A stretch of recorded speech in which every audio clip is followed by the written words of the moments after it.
lot of data that have shown us that people enter our residency programs with varying levels of knowledge and skill. And we need to ramp up those skills where they are deficient and build further from a solid foundation once people enter our surgical training. The Fundamentals of Surgery curriculum is really a virtual reality. It's a cognitive simulation where we teach people to think through common clinical problems, learn to appropriately evaluate them, and to treat them at that level. The intended audience is the PGY one-year resident, someone who is just beginning the responsibility of caring for patients, initially under direct supervision and then under indirect supervision.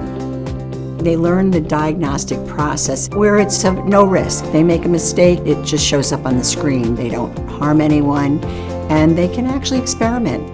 This gives them an opportunity to think to themselves, oh, what would I do in that scenario? And then get the feedback and the appropriate counsel and reference to whether they were right or wrong in their decision making.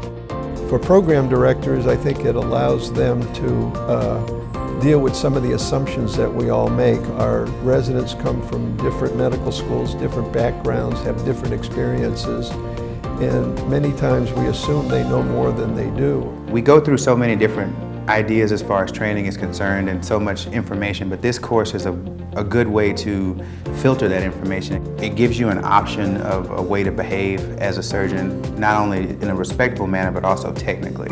It's offered many other avenues as far as increasing the knowledge base and how to approach procedures, and also how to reach out to other colleagues in case it's a procedure you're not as familiar with, and how to conquer it in that way. I think they benefit by being far more comfortable when they begin their clinical care experience. They begin with more confidence. They begin with a better direction as far as trying to think through problems logically. It almost imprints them with a sequence of behaviors that make them reliable, responsible surgeons even at an early age. But it also is invaluable in making you think clearly and in making you recognize situations. And so it is cognitive simulation, and it does the same thing as skills simulation. It makes you a better doctor earlier.